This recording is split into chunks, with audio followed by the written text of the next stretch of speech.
We began the day as usual, by loading up the sledge and hauling it with a tractor to the log cabin build site.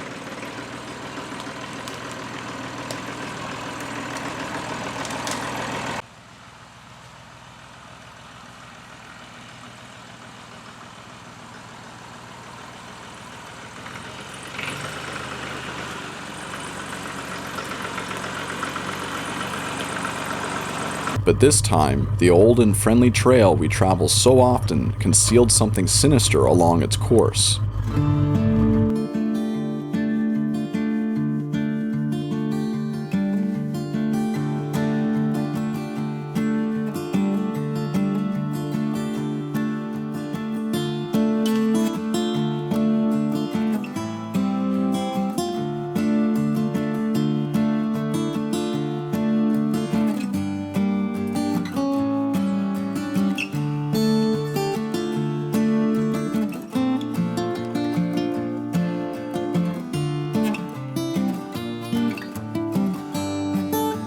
A large rotten hardwood tree had partially fallen and gotten hung up, directly over the trail we were traveling on, and there it loomed, precariously waiting for the slightest excuse to come down.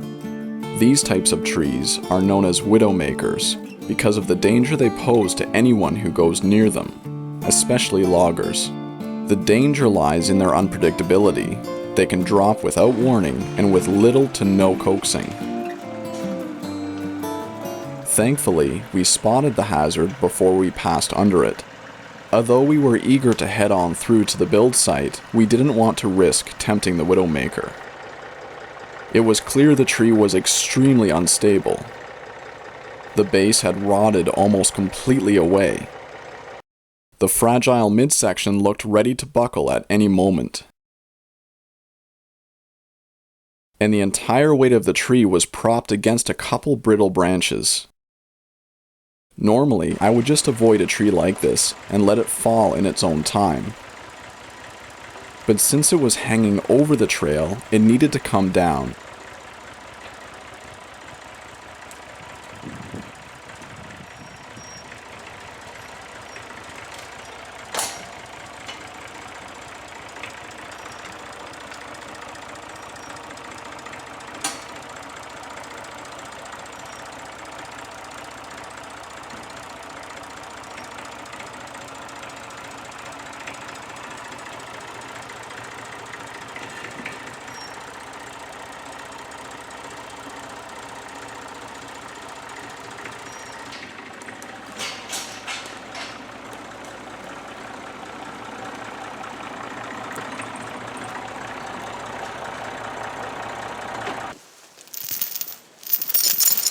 I didn't want to use the chainsaw because I wouldn't be able to safely predict how the tree would react when I cut it. So in order to remain beyond the Widowmaker's unforgiving reach, we decided to use a long chain on the tractor to gently coax the tree down from a safe distance. As you can see in the bottom left side of the screen, I first removed a small nearby cedar so that the hardwood's fall wouldn't be impeded. However, I first made certain that the cedar wasn't in any way helping to support the leaning hardwood. All the same, I made sure to keep my wits about me when bringing it down. Okay, that's that. And then we got the third chain on the tractor there.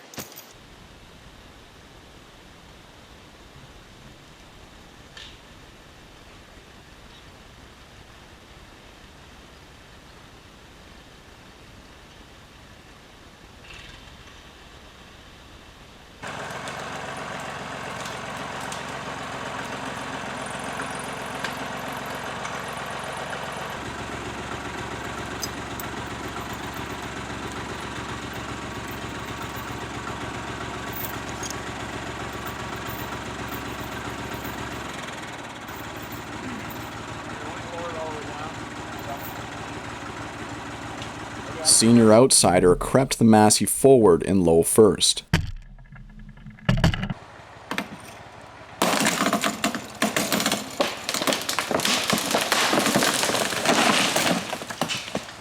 As it turns out, the tree didn't need much to bring it down. Better now with a chain than on someone's head later with a little wind.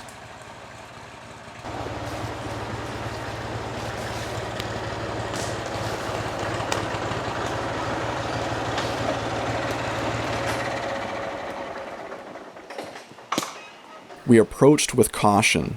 Just because the Widowmaker was down didn't mean the danger had passed. Do you see any hanging branches? Just one little one right here. Oh, okay. Just that little one. Yeah. Okay, well that's not going to do too much damage. No, otherwise, no, there's nothing that I can see. Okay. Yeah, nothing else that can fall on our heads. No. Looks like the area is safe.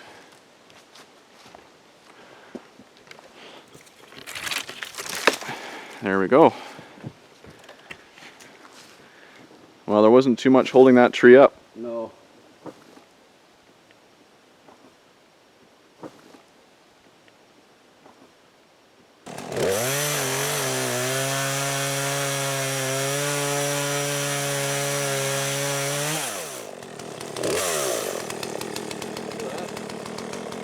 That's not bad wood.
That's pretty nutrient rich, eh?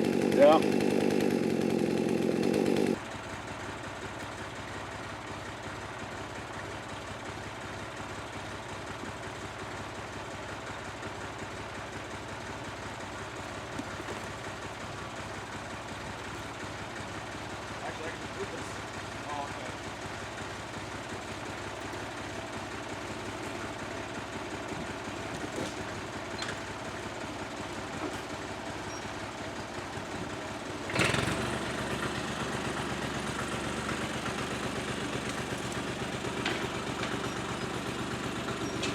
We were able to salvage 2 small sections of the trunk. They were still quite rotten, but I'm sure I can get a few nice pieces of lumber out of them on the sawmill.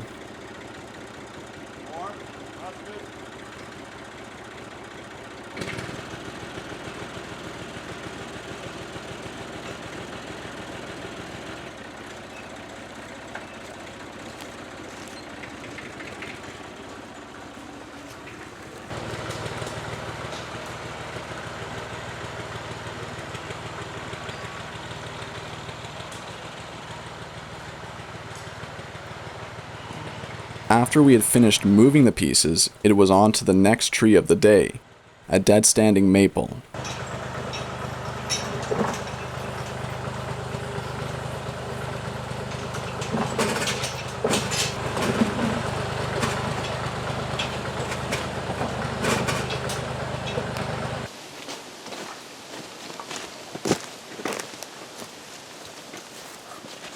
If you want to pull that way, I guess. A little heavy on this side, but you might want to go that way. Years ago, this tree once had 2 main trunks, but when one of them died, my grandfather took it down, as you might be able to tell by the old chainsaw marks.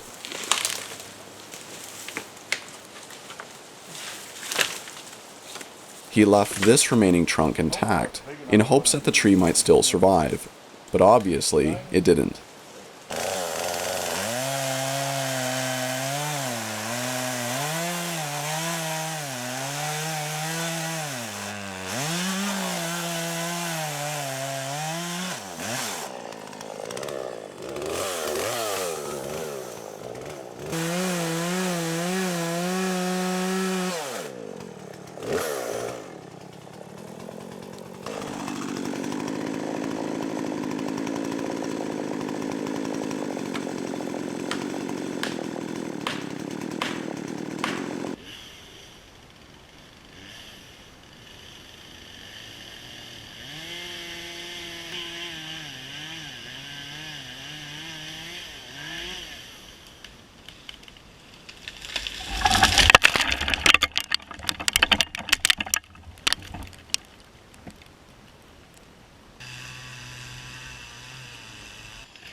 I salvaged a couple 5-foot sections of the trunk for the sawmill, while Senior Outsider cut the rest of the tree into firewood.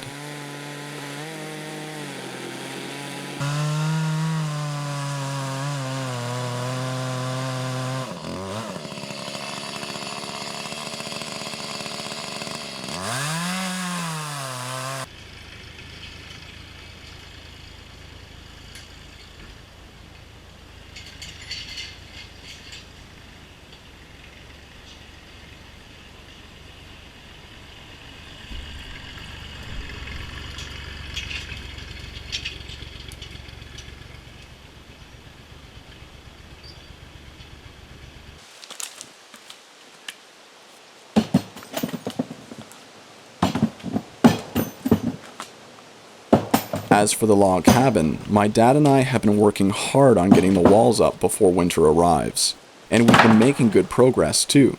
The reason why I haven't shown any of our progress yet is because I've been saving the footage for the next episode of Log Cabin on a Budget.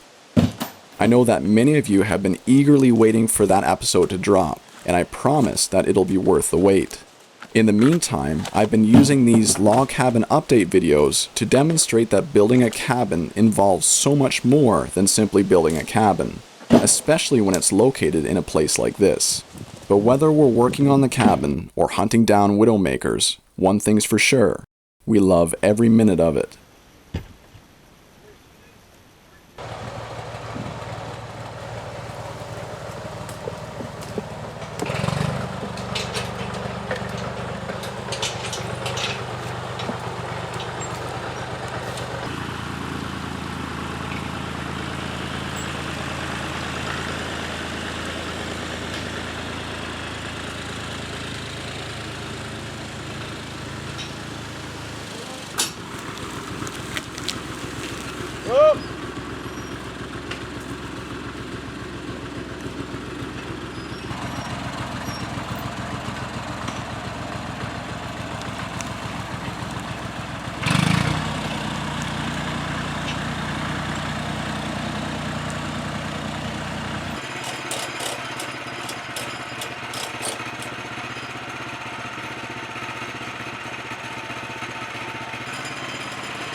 After processing some of the salvaged lumber on my sawmill, we headed out for the day with our load of firewood, which we delivered to my grandfather.